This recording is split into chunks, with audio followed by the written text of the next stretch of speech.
Hello and welcome to the National Press Club and today's Westpac address. My name is Anna Henderson, SBS World News Chief Political Correspondent and a Director here at the club. Today's guest is Dr. Kurt Campbell. He is Chair and Co-founder of the Asia Group. Prior to this role, he most recently served as the 22nd Deputy Secretary of the United States, where he played a key role in strengthening America's diplomatic standing and in modernising the department to meet global challenges, and there are many of them. He has also served as the inaugural Indo-Pacific Coordinator at the National Security Council and Deputy Assistant to the President at the White House from 2021 to 2024.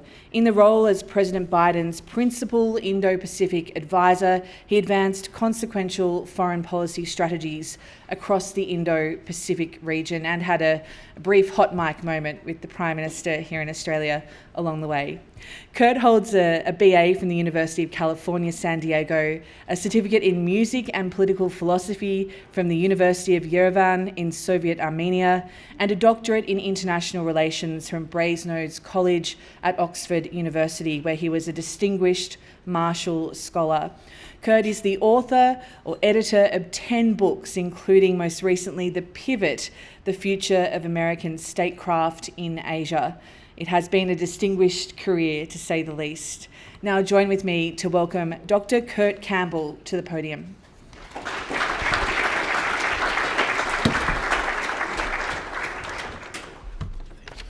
Thank you. First of all, thank you very much for the very warm introduction. It's great to see so many people here. It's great to be back in the press club, and frankly, great to be back in Australia. This is my first trip back since I left government about 7 months ago. As has been said, I was the Deputy Secretary of State and the coordinator for the Indo-Pacific at the White House. In those capacities, I had the very good fortune to work virtually every day with colleagues and partners in Australia. It's nice to be back, to be able to compare notes and to think about next steps. I'm here in Australia this time to do a variety of things. First, I am the guest of the U.S. Studies Center and my good friend Mike Green. I want to commend the Studies Center for the work that they are doing, helping to understand and interpret this most important bilateral relationship between the United States and Australia. And I would have you all take a look at some of the polling that has come out from the institution and also from the Lowy Institute and other places in Australia that really underscores the continuing importance of the U.S.-Australian partnership, security alliance in this very complicated time.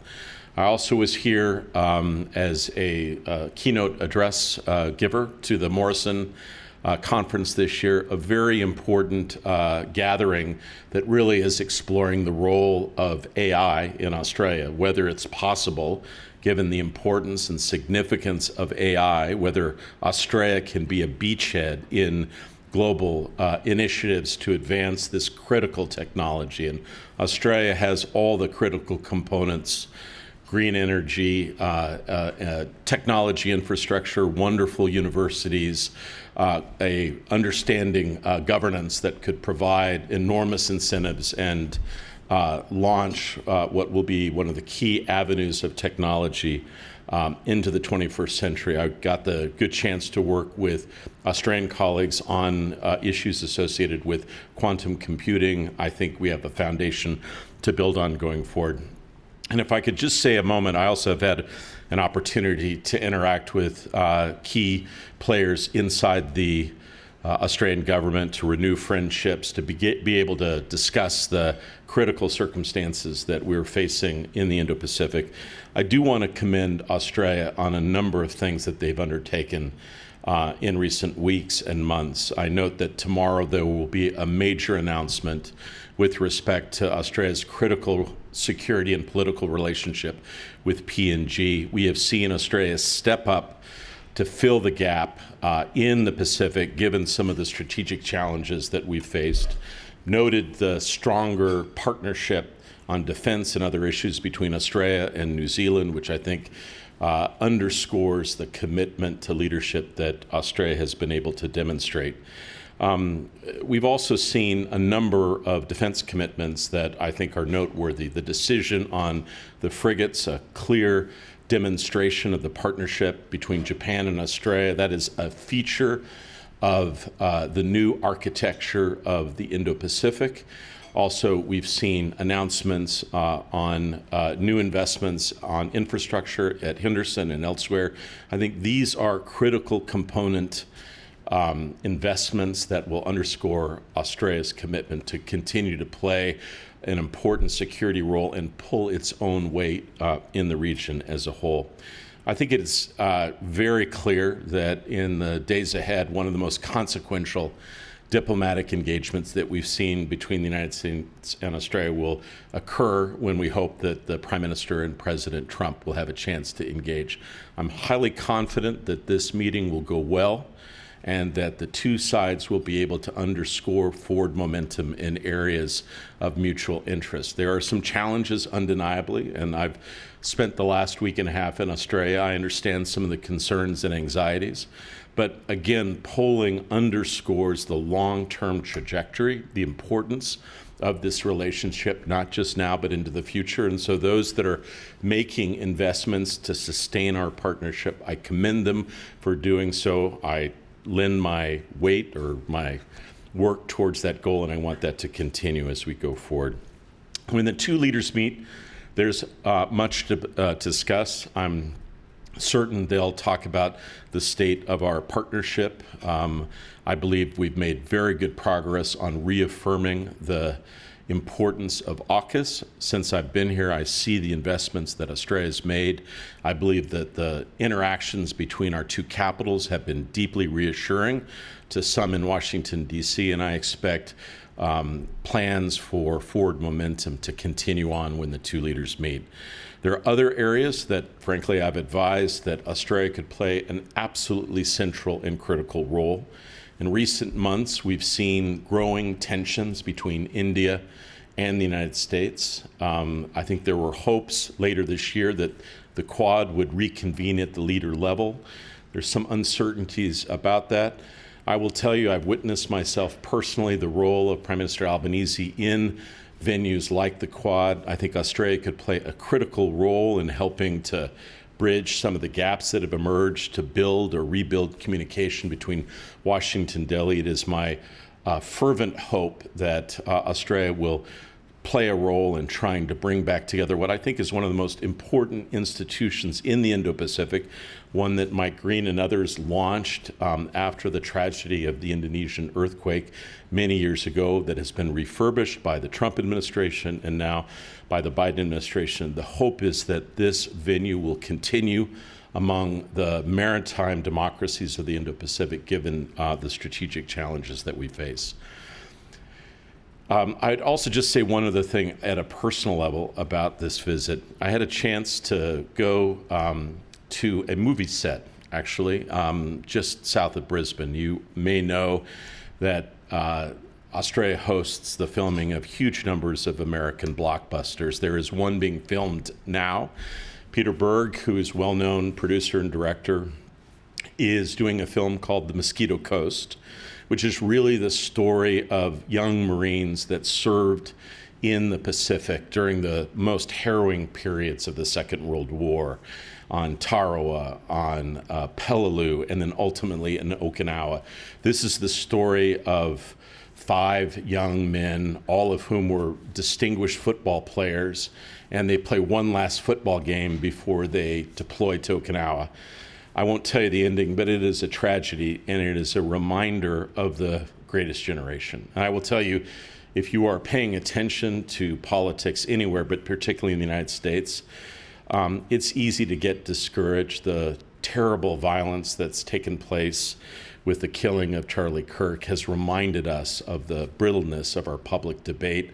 I was up at the filming of the landing in Tarawa, which has been recreated along the Australian coast. I was there with my dear friend Mike Green and Andrew Scheer. It was one of the most moving things I've ever experienced, a reminder of the cauldron in which this relationship was created. And I came away, despite the challenges, believing that it was critical to sustain it going forward. So one of the reasons I am here, ladies and gentlemen, is to put everything I have behind a relationship that I think has served the purposes, not only of the people of the United States, but the people of Australia.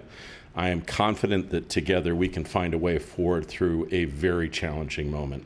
I'm happy to take questions, and again, it's great to be here, and I really appreciate the challenge and opportunity to address whatever you have for me today. Thank you. That's what we call polite applause. Okay, so we'll rally the troops for the end. Don't worry. That's great.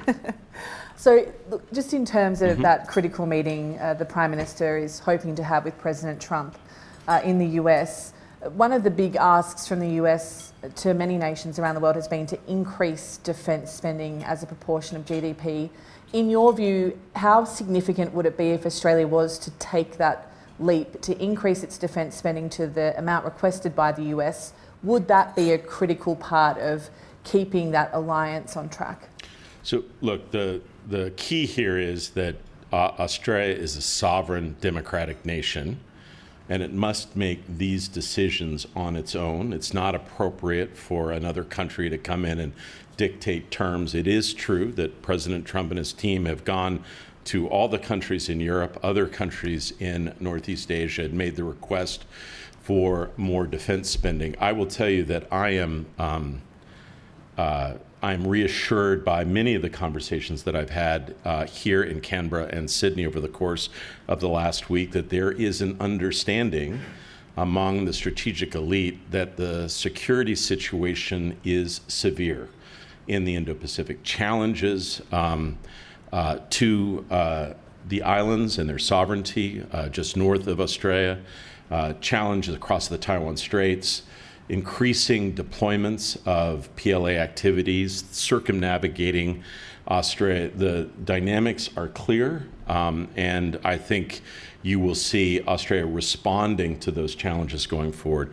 I've made very clear to Australian colleagues that I do believe more defense spending is relevant and timely, and frankly important, but ultimately these are decisions for the Australian people. I think the key players inside the government and the opposition understand the stakes. This is not something that we can wait on. The urgencies are clear, and I think the expectations is that there will be more going forward. Everyone has a different view about how to do this. Some countries announce percentages. I think other countries are determined to talk about programs. I would just note that we've seen substantial commitments in capabilities. The frigate program is unprecedented, a substantial buy. The investments in Henderson, what we've seen already in Perth and elsewhere, underscores a seriousness not just of defense in a unique and independent Australian capacity, but increasingly working in partnerships with other countries, the United States first and foremost, but Japan, South Korea, New Zealand, and even India going forward. I do want to just say a moment, if I can here, as these meetings are about to take place in North America, I must commend a couple of people for the work that they've played really as Sherpas behind the scenes, driving the dialogue, making sure that we've landed on the right issues to drive the U.S.-Australian relationship forward. Deputy Prime Minister Marles has worked tirelessly with the Secretary of Defense, with our National Security Advisor and Secretary of State Marco Rubio, with the Vice President. I think we've made real progress in that channel, and I will tell you the indefatigable Kevin Rudd, as former Prime Minister, now Ambassador to Australia, represents your country extraordinarily well. I think this engagement has been as prepared as well as any bilateral encounter I've seen in many years. And I think we're all hopeful for good results that launch U.S.-Australian relations onto its new chapter. And I do want to just underscore, yes, there has not been as much engagement with the United States in the Indo-Pacific over the course of the last many months. And there are a variety of reasons for that that are not unique to the Trump administration. Huge challenges in Europe with Russia's aggression against Ukraine, the tragedy of what we've seen in Gaza, and the other avenues of conflict in the Middle East. Those have been very demanding. I think what we are likely to see over the course of the next several weeks is very dynamic. Washington engagement in the Indo-Pacific with the likely visit of the president to Malaysia for the East Asia Summit, a potential engagement between the United States and China, which will be very important, setting the context for bilateral relations in technology and defense and infrastructure, all the major issues that animate the U.S.-Chinese relations, and also the meeting of APEC in South Korea. These all take place, and so it is extraordinarily important that the initial gating meeting is with the Prime Minister to help set contours, exchange notes, and launch, hopefully, mutual understanding on the way forward. And Australia is among a number of liberal democracies that are planning to recognise Palestinian statehood at the UN General Assembly. That's not in line with US policy. What kind of impact do you think that's likely to have on the relationship with the US? So, look, one of the challenges that we face in global politics today is just the tragedy of what has played out in the Middle East. It is true that there are a number of nations that have decided to recognize Palestinian statehood. Australia is not alone in making this decision. Many countries in Europe have decided to proceed forward. There is an active debate in the United States about the way forward. I think what is impressive that I want to underscore to you is that when Australia decided to make this decision, they did not do it at night in the shadows. They were very direct and honest with the United States. They communicated their position in advance, and they've stood by it. Look, there are many issues that are swirling. How will this conflict end? What will happen next, not just in Gaza, but the West Bank? I assume and believe that this will be a topic of conversation, but recent developments suggest that the conflict, the larger conflict, in the Middle East will continue, and it is continued to vex all the major countries, including the United States, that are engaged in those politics. Thank you. I have a question from Andrew Green. Mr. Campbell, welcome back. Hi, Andrew. G'day. Welcome back to Canberra, and I think it's worth noting that unlike other notable US visitors, there doesn't seem to be a big presence from the US Embassy here today, and maybe that's a reflection of the new partisan era. But I wanted to pick up on some points you were making just before about the battle in the Indo-Pacific for strategic influence. We've seen last week the Vanuatu government not sign a treaty with Australia that was expected, and some last-minute complications today with the signing of a similar agreement in Papua New Guinea. Do you get the sense, as someone who's observed these things closely, that Beijing is getting an upper hand in this region, or certainly getting a stronger hand than it previously did? So first of all, let me just say that I'm a private citizen, so it's great that you all are here, and I've had an opportunity to interact with some of my former colleagues who serve at the State Department. Parts of Washington may not be as interested or committed to bipartisanship. I am not in that camp. I believe deeply that the only policies that will endure in the United States are those which have strong bipartisan support. To reassure Australian friends, I know of no initiative, no set of policies that enjoy more bipartisan support than the U.S. relationship with Australia. And despite maybe folks not wanting to meet with me, I still want to meet with them. So I believe in bipartisanship. I think it's of critical importance. Look, all the politics of the Pacific are increasingly contested, and the great game is afoot. I will say I've been very impressed at how Australia has stepped into the gap. You've seen some countries, including the United States, fall back with respect to our aid and our assistance programs. The hope is that those will be reestablished. I fully believe that Prime Minister Albanese will make the appeal to President Trump to re-engage, to continue strong partnership with Australia in the Pacific, and I think that will likely be an outcome. I do want to underscore that it has not gotten as much attention, but indeed key players in the Trump administration have indeed engaged on the Pacific. We saw that in the first Trump administration as well, with the visit of Vice President Pence to PNG in an earlier endeavor. So I think that is likely to be one of the issues that will play out from the upcoming meeting between the two sides. And I must just commend Foreign Minister Wong. Penny has done a remarkable job engaging accordingly. I do not believe it is a surprise that in the last minute there are challenges in every negotiation. My experience on everything that I worked on, whether it was the Tuna Treaty, whether it was the compact with our northern islands, every single one of those deals, they were not done until they were done. And oftentimes there were last things, details that had to be worked out. What is impressive to me is how relentless Australia has been. And so I arrived right when the news of the Vanuatu postponement was breaking. Every encounter I had, and I've met with all the senior officials that are responsible for the Pacific, is a determination to continue on to get this done. We could have no better partners in the Pacific than Australia.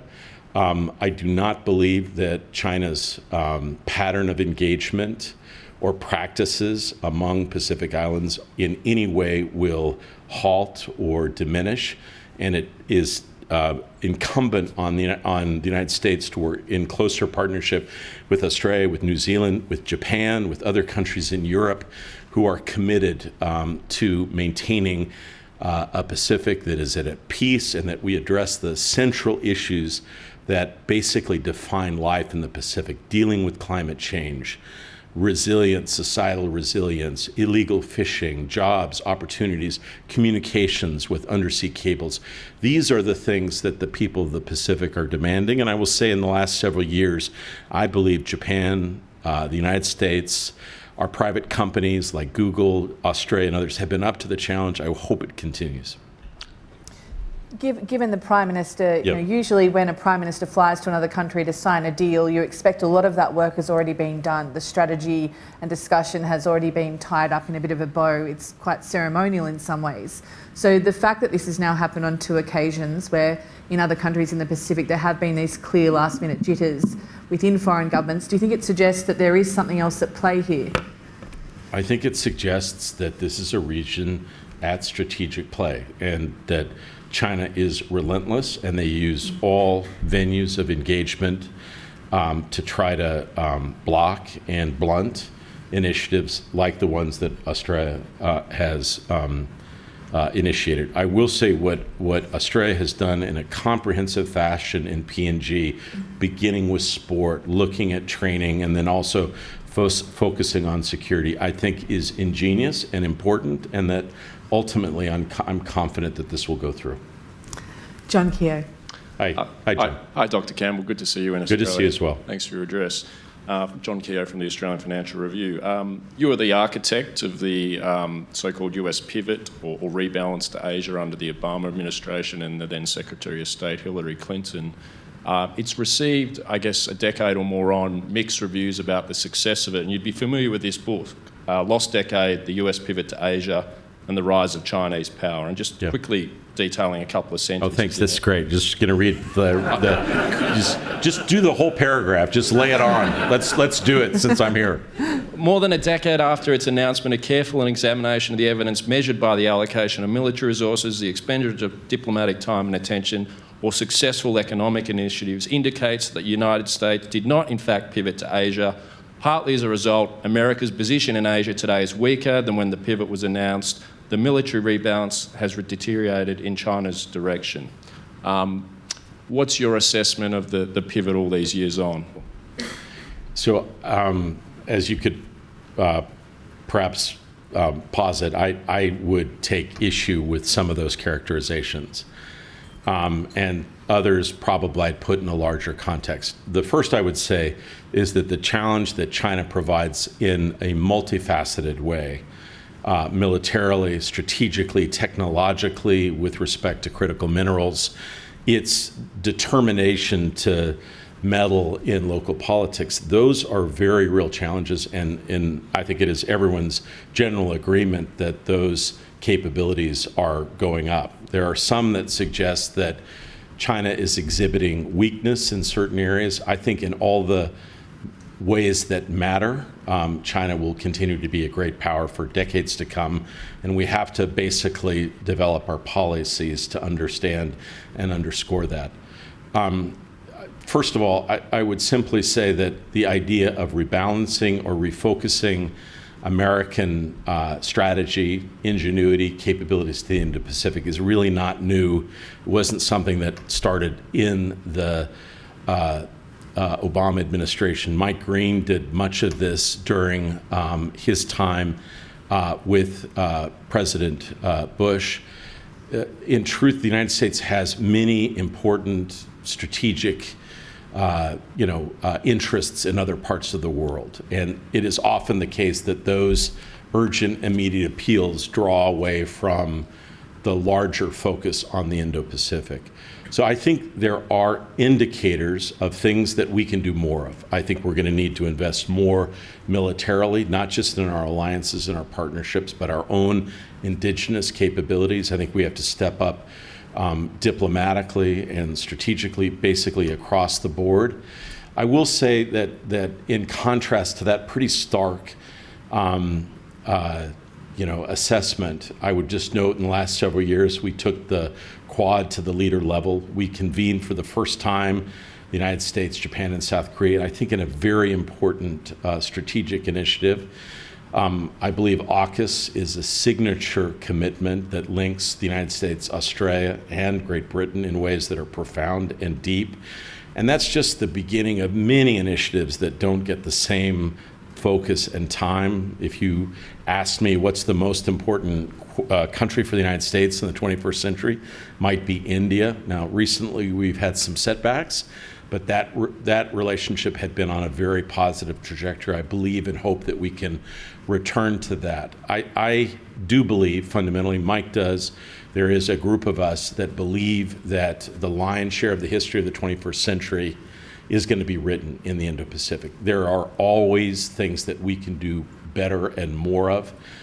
The honest truth is that I'm counting on Australia to make exactly these arguments, that the United States has to do more, has to devote more of its time and attention, and recognize that this is the cauldron of the future here. And so I am, when I look back on a number of years of service, I can see areas of clear achievement and advancement. But if you're honest, there are also areas where you'd like to see more. I will say one last thing, if I can.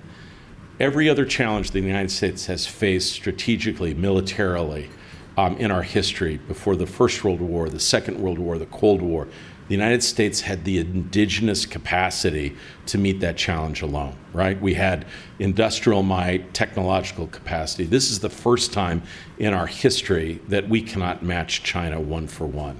The only way that we will be effective is to work with a concert, a collective of nations that are committed not to secure American supremacy, but to secure the operating system of the Indo-Pacific that we have built together for decades: open and free trade, peaceful resolution of disputes, freedom of navigation, all those component pieces that together have delivered the most remarkable prosperity in human history. And so my hope is that that the logic is overriding for a close strategic partnership, not just between the United States and Australia, but Japan, South Korea, other countries, Vietnam, India, that are working more closely with the United States. Making that appeal to a president who has advocated America first is challenging, but is the important business of diplomacy today. And how do you see the relationship between the US and India potentially getting onto a better footing? What would your advice be about how to try and secure better relations with President Modi? So look, it's a complex relationship. The US-India relationship has a complex history. India has close relations with countries that we've had difficulties with, like Russia. It is also the case that they have a proud non-aligned tradition. But over the course of the last 20 years, beginning again in the Bush administration, continuing on through successive Democratic and Republican administrations, U.S.-India relations have grown remarkably. We have some challenges now.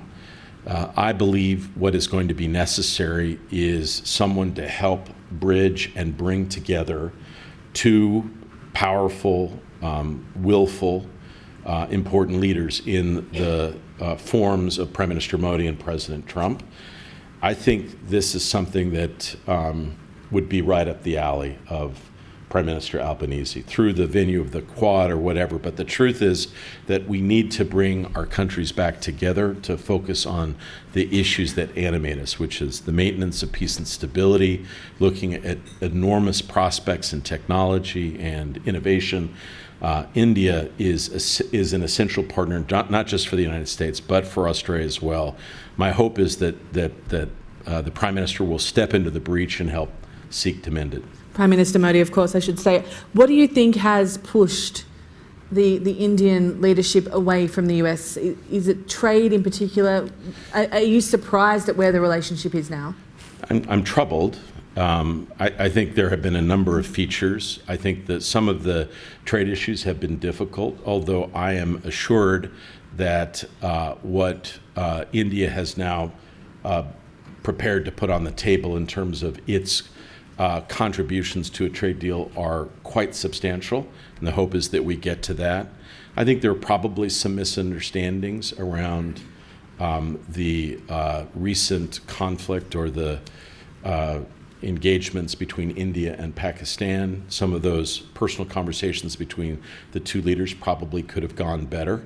Sometimes these happen, and frankly, it is incumbent on those other countries that are in this collegium of states that are so important for the 20th century. It's important for Australia to step up, try to help mend this. Next question from Tess Economy. Thank you, Dr. Hi, Tess. Hello. Thank you for your time, Dr. Campbell. Given the federal government has declined to provide assurances on what role Australia might play in a potential conflict over Taiwan, what is your view on the planned timings of Australia's acquisition of the Virginia-class submarines in the context of the Pentagon's review? So, look, as you all know, that this review is ongoing. We've heard recent reports of progress here.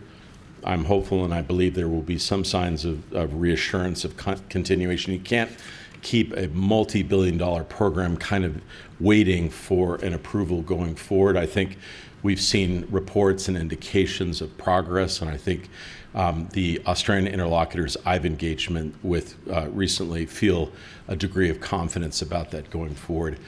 Look, I would say that in the event the policy that guides the United States in a potential crisis across the Taiwan Straits is what's called the 1979 Taiwan Relations Act. And if you read it closely, it specifies that the United States has to take seriously the maintenance of peace and stability. It does not lay out specific steps other than the need to continue to have the military capability to be able to respond, the necessity of consulting with Congress and other allies and partners. I think that general commitment is very much in line with how Australia would think about these challenges. They understand that the maintenance of peace and stability is in Australia's interests and a deterrent message in the determination collectively of not just the United States and Australia, but many other nations to prevent provocative actions on either side of the strait, that is in the national interest of each of our governments. Thank you. The next question is from Cameron Stewart. Hi, Cameron. Thank you, Dr. Campbell. Since you are very much involved in a lot of the initiatives you were just talking about, AUKUS, the Quad, and US involvement in the South Pacific especially, at this minute now, 7 months into the administration, we have a possibility of the Quad leaders not going ahead, Quad leaders meeting. I wanted to ask you if you think that would endanger such a sort of young, fledgling body. And with AUKUS, while you've been talking about positive noises, etc., we really haven't heard the President enunciate his open support for the pact. We've got the Colby review going on. There's a lot more doubt, certainly 1,000 times more doubt than when the Biden administration was in power. And in the US, we've had cuts to US aid, and we have not had the high-profile visits to Pacific Islands that we saw under your administration. Are you collectively concerned about US approach to the region and these initiatives that you are a part of? So, look, one of the reasons that I'm here is that I think we have to take a position of a glass half full and work to advance these initiatives that you believe, that I believe, that are in the strategic interests of the United States and Australia.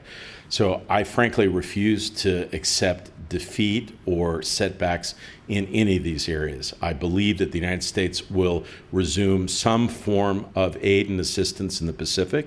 My hope is that it will be more efficient and it will coordinate closely with Australia. I am hopeful. I believe that the strategic imperatives of AUKUS are clear to everyone involved. It's not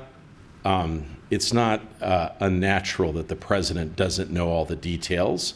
When he has been quizzed or asked about it, he's been very supportive, as has the vice president, as has the Secretary of State, as has the Secretary of Defense. All the key players in the United States have voiced support for AUKUS, and I'm confident that we will see the right steps going forward. I believe that the most important initiative diplomatically in the Indo-Pacific is indeed the Quad. I believe every country in it understands it over the course of the last 4 or 5 years, again, building on the work that was done in the Bush administration and in recent years. The areas of coordination among the 4 countries over those 4 or 5 years is unprecedented. I believe that momentum will carry us forward. I simply would suggest that to try to get us back on track is going to need a little personal diplomacy. I myself witnessed the Quad in many meetings between the leaders, and it was a remarkable achievement to see over time how these 4 leaders and the leadership changed in each of these countries, how important they thought it was to get together and talk and engage on issues of common purpose. There are indications that all 4 countries now understand that the Quad, after focusing on vaccines and development and maritime domain awareness, now may need to focus more on security-related issues. I think the time is ripe and appropriate for that. And I believe ultimately that the interests of all 4 countries so clearly point to continuing this venue that I have to be hopeful that these all will continue. So what I would like, and I hope I'll be back in Australia again, I hope before too long, maybe there'll be people from the embassy next time, maybe not. My hope will be that we'll be able to engage again and we will see progress on all the issues that you've laid out. And just to clarify, you think that if there is no leaders meeting of the Quad, that the Quad is strong enough to survive that? It wouldn't endanger the Quad? So look, when you say no leaders meetings, I am confident that there will be a resumption of leader-level Quad engagement. The timing of that is still uncertain, obviously, as we've discussed, but I believe all 4 countries understand the significance of it. In fact, that Quad provides the venue for Prime Minister Modi and President Trump to engage in a way that perhaps is less loaded and more significant in a larger context. Thank you. Thank you. How much of a concern would it be to you if that doesn't happen this year? I'm not going to be so focused on the calendar. And as I said, I think the next several weeks are going to be critical. I myself am confident that you're going to hear some positive initiatives and good news coming out of the next couple of weeks in the United States with the Trump administration announcing engagements in a number of areas. Okay. Nick Newling. I thank you for your address. Thank you. You've said that there is, a general positive mood around the future of the AUKUS agreement, but is there more that needs to be done by Australia to secure the future of the pact? And do you think it was a mistake for Australia to have signed up to a deal that does not guarantee that we will receive nuclear-powered submarines?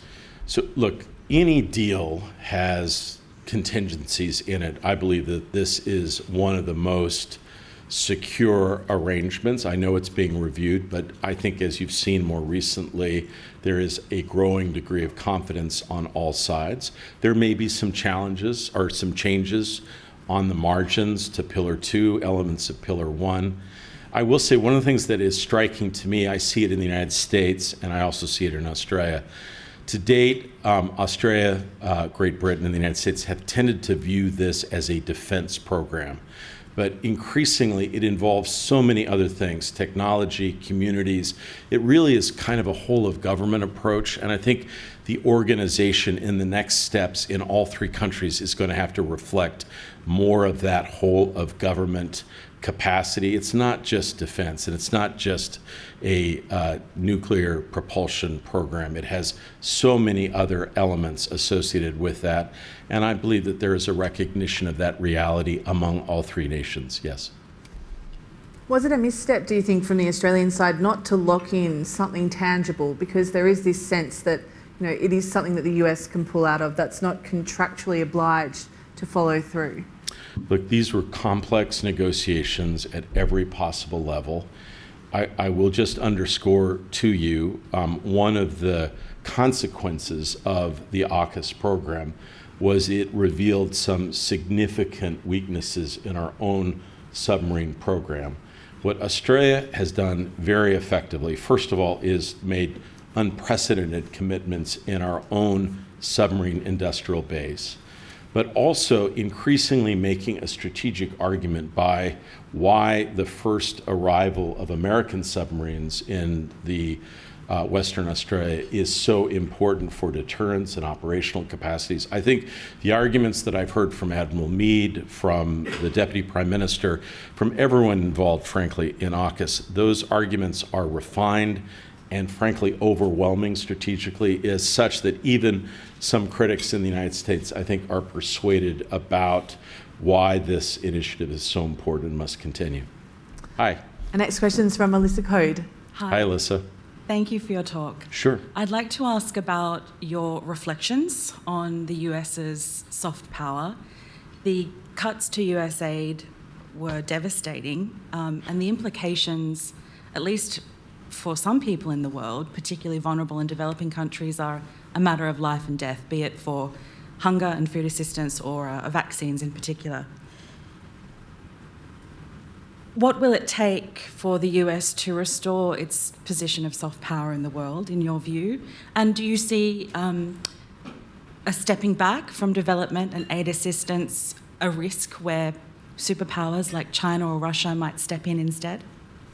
So, first of all, let me say that the country that has stepped into the breach in a number of areas with respect to aid and assistance has been Australia. Everywhere in the Pacific, at least as on an interim basis, where the United States has either restricted or cut programs, it has been Australia and New Zealand and others who have surged in to that gap, and I commend Australia for this. I am not going to sit here and support the destruction of the American ability to provide aid and assistance. I think it's regrettable. My hope is that it will be reconfigured in other parts of the State Department. American soft power sometimes is underestimated until it's gone.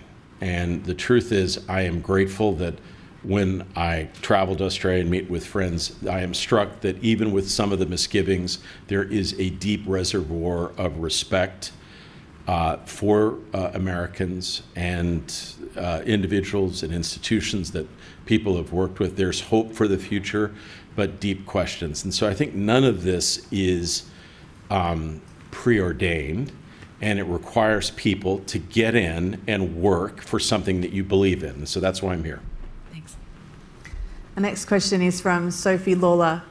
Hi, Sophie. Thank you. In the wake of the recent death of Charlie Kirk, do you believe that there's any appetite for any new firearm regulation in the US? So look, I would be a person that believed very much in sensible arms control in the United States. I would love to see restrictions on certain kinds of firearms, particularly certain kinds of weapons that really belong on the battlefield, not in urban settings. We've had in recent years horrible mass shootings that have basically triggered enormous outpourings of concern in the United States. Most public opinion polls reflect that Americans want these common sense provisions put in place. There have been structural issues that have made that difficult in the United States. I will say, as we discussed earlier, many people took comfort and looked at the Australian experience after a similar mass attack and the steps that Australia took to restrict gun ownership. That's not possible in the United States, but the hope is that we will be able to see some forms of control, restriction, at least make it more difficult for people that are clearly unstable to gain access to a firearm. But I will just simply say that, let's say you were able to do all those things. This young man, this tragic young man, had no criminal record, and he undertook this horrible assassination with a bolt-action rifle that would not have been captured in any kind of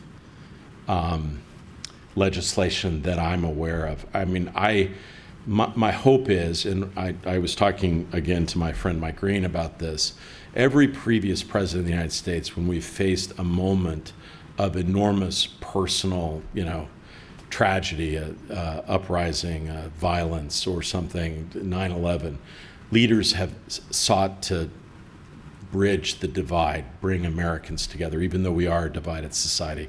This is really the first time in my memory that a president clearly blames one side, the idea of violence on the left, and discards and discounts anything that's taken place on the right. I think that's a mistake. I think this is a time for calming rhetoric and for a desire to recommit to peaceful discussions.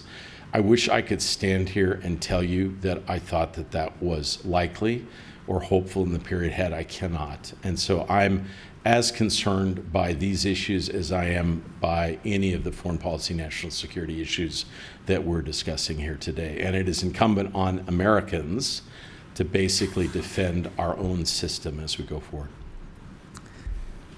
Nick Stewart. Hi. Thanks, Dr. Campbell. I'm a simple journalist. And of course, we like to think in simple headlines. And that means that we're in a quandary at the moment because America seems to be not exactly casting us off, but not embracing it. The embracing us either. I mean, the world is changing. And that change seems to be coming from the US. What advice would you give Australia as we look at this new world? How should we try to engage with the world? How should we be thinking? And the other aspect of this is, do we need, you've talked about security a couple of times, and we think of security as meaning effectively military force. Do we need to think of security in a broader way? Well, first of all, thank you for your question. Look, I think responsible democracies, leading nations like Australia, have to put in place multifaceted strategies. You have to spend more internally, domestically, on a variety of things, including defense. You've got to have strategies on technology that keep you apace of leading global trends. You have to build partnerships with other leading nations. That is exactly what Australia has done with Japan, South Korea, India, and the like, and also in Europe. And you have to do everything you can to sustain what has been an essential partnership for all concerned, and that is with the United States. So I believe this multifaceted strategy is being followed by many of the industrialized democracies in the Indo-Pacific. And I do believe it is possible to make a direct appeal to the United States of how important Australia is. I will just say one thing. I get in trouble when I say this because Australians don't believe it. You say it and Australians politely nod and say, oh, that's nice. No country, and I've seen it, I've witnessed it myself, punches so far above its weight in Washington than than Australia. You don't always utilize it, but the standing and respect and confidence in Australia, in the executive branch, in our military, on Capitol Hill is can't be compared with any other nation. Previously, it may have been Britain. It is now Australia. My counter to those that would talk about what does Australia do during this period, do not hang back, step into the breach, lean in, help influence the direction of American foreign policy in ways that only Australia can do, and take your own independent actions to sustain your security and prosperity. Emma McGrath-Cohen. Hi. Hi, thank you for your time. Oh, sure, thank you. Also on the death of Charlie Kirk, I was wondering whether Australians should be concerned about partnering with a state that shows such predilection to political violence. What would your message to Australians be when they see this happening in the US? Boy, that's a hard question. All I can tell you is that most Americans that I interact with are peaceable, are committed to civil discourse, that are appalled by what is happening. And the hope is that some of the Americans that you interact with embody those beliefs, those public virtues and attitudes. I'm appalled by what's happened. I worry about, I have young daughters, I worry about what their future is going to be. I'm committed to nonviolence. I would like political disagreements to be settled through debate and discourse and not through violence. My hope is that we will be able to come out on the other side of this. But I will also tell you that if you look at the history of the United States, it is a history that has tumult and change and uncivil discourse and violence, and we always aspire for a better world, and hopefully the trajectory, as President Obama would say, is ultimately positive, but sometimes it's easy to lose hope in that. But ultimately you have to believe in that as an American about what's possible for us. Corey McLeod. Hi, Corey. Hi, Corey McLeod from innovationals.com. Thank you for your address, Dr. Campbell. Recently, Scott Farquhar addressed the National Press Club, and he was talking about a concept of digital embassies and where Australia might play a role in the region. We've heard that Malaysia is also talking about building digital embassies as a, data diplomacy, if you like. Yeah. What are your thoughts on the role Australia can play? And secondly, it seems to be a discussion led by technology companies and not governments. Yeah. So look, one of the hard things that I experienced, if you look at what happened in the Pacific 25, 30 years ago, we had embassies in almost every Pacific island nation. We closed most of those down. This is a region that we have enormous moral, strategic, and human interests. And I found myself, I would be asked to make diplomatic trips throughout the region, and I would go to island nations in which I would see a gleaming white Chinese embassy and nothing there on the part of the United States. And I felt a substantial degree of disappointment in my own nation's ability. And so we began a process of trying to rebuild embassies across the Pacific. I think what you're describing is going to be a need to be a little bit more inventive and show ingenuity. And that might mean having more than one nation have an embassy. We have looked about partnering in certain places with Australia. There are complexities to that, but I think it's possible.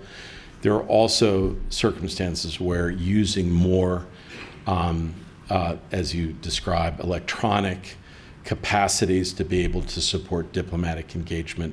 I will just point one thing, ladies and gentlemen, like when we point to all the challenges, over the course of the last 15 or 20 years, one of the biggest gaps across the Pacific was that internet accessibility was incomplete, often easily disrupted by weather and other things. And so even in developed economies, like PNG and Fiji, sometimes people would go weeks at a time without access to the internet.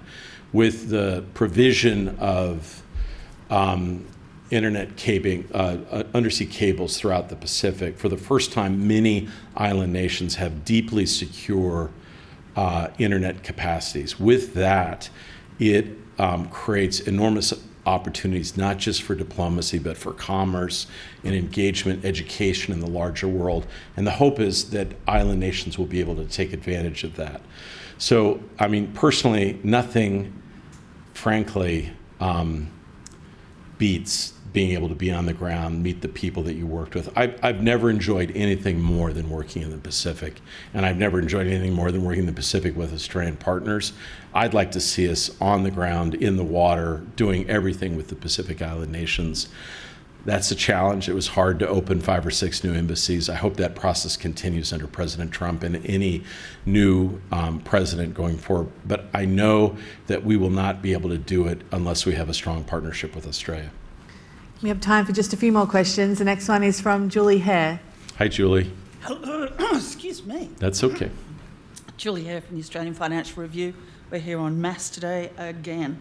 America is Australia's largest research partner, followed by China.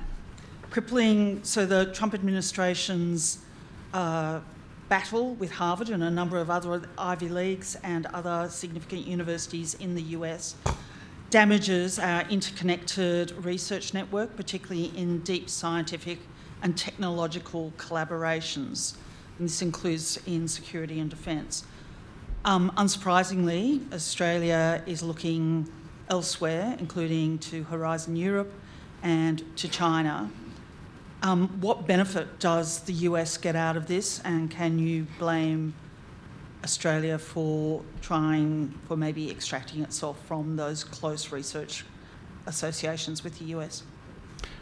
Look, I find, if you're asking me here to defend and explain policies against one of our most important exports, one of our most important soft power attributes, which is the ability of our finest educational institutions to link with like-minded and other peoples, including in Australia, I cannot support that. I do not believe it is in our strategic interests.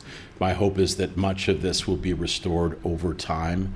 And yes, I am troubled by it. I taught at Harvard. My daughter is at Harvard. She's feeling the pinch of it on a daily basis. You know, this has been hard, and I question the logic of cutting basic research in science and technology. It seems to be aimed at precisely what has kept the United States ahead and the envy of many countries in the world. And so, no, this is unconscionable. It's a mistake. Has to be reversed.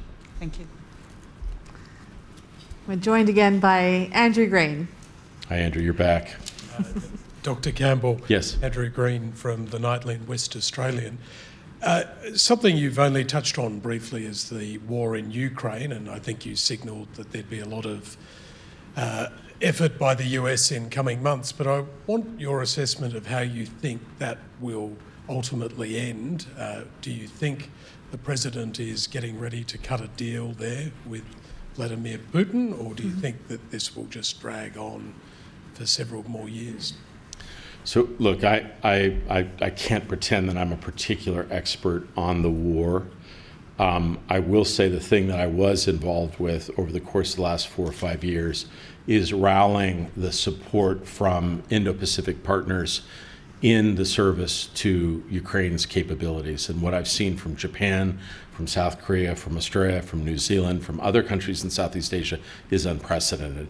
And they played a huge role in basically meeting this terrible, aggressive, provocative, and destabilizing invasion on the part of Russia. I cannot pretend to say that I understand some of the logic that we've seen from President Trump. It felt to me like part of that meeting in Alaska was not properly prepared, and clearly the results were suboptimal, at least from our perspective.